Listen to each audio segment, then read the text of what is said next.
بسم اللہ الرحمن الرحیم نحمدہ ونصلی علی رسولہ الکریم اما بعد۔ حضور اقدس صلی اللہ علیہ وسلم کو اپنی امت کی ایسی فکر تھی کہ اس فکر کے اندر آپ صلی اللہ علیہ وسلم ہر وقت پریشان رہتے تھے۔ چنانچہ ایک حدیث میں ہے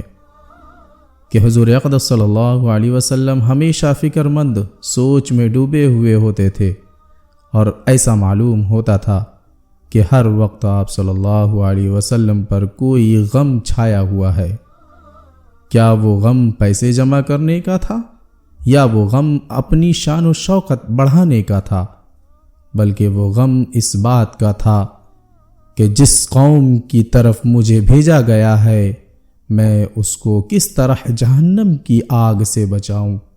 اور کس طرح ان کو گمراہی سے نکال کر سیدھے راستے پر لے آؤں۔ اور اس شدید غم میں مبتلا ہونے کی وجہ سے قرآن کریم میں اللہ تبارک و تعالی نے بار بار آیات نازل فرمائے جن میں آپ صلی اللہ علیہ وسلم کو غمگین ہونے سے روکا گیا۔ فرمایا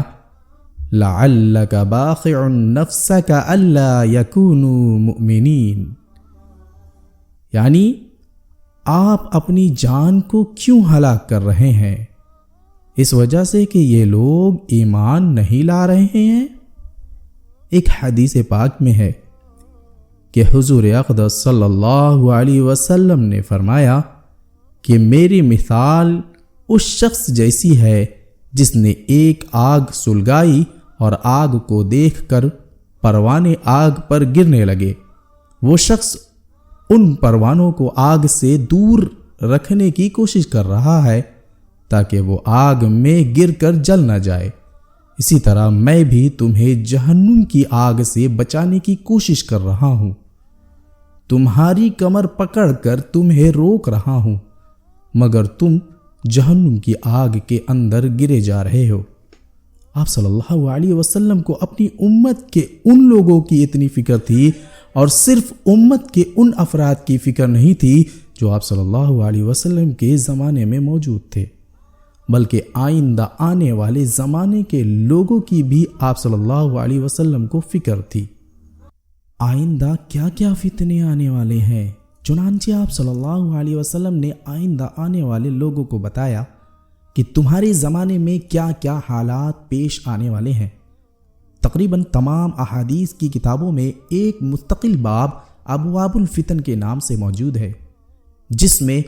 ان احادیث کو جمع کیا گیا ہے جن میں حضور اقدس صلی اللہ علیہ وسلم نے آنے والے فتنوں کے بارے میں لوگوں کو بتایا اور ان کو خبردار کیا کہ دیکھو آئندہ زمانے میں یہ فتنے آنے والے ہیں۔ چنانچہ ایک حدیث میں حضور اقدس صلی اللہ علیہ وسلم نے ارشاد فرمایا ان قریب اندھیری رات کی تاریکیوں کی طرح تاریک فتنے ہوں گے، یعنی جس طرح تاریک رات میں انسان کو کچھ نظر نہیں آتا،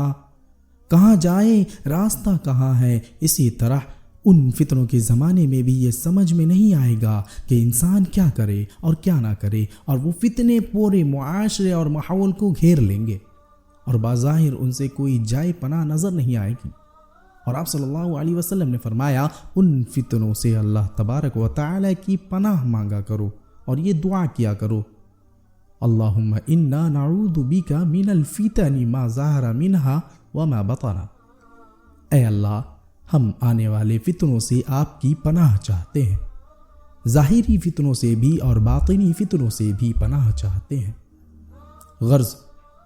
دونوں قسم کے فتنوں سے پناہ مانگنی چاہیے، اور یہ دعا حضور اقدس صلی اللہ علیہ وسلم کے معمولات کی دعاؤں میں شامل تھی۔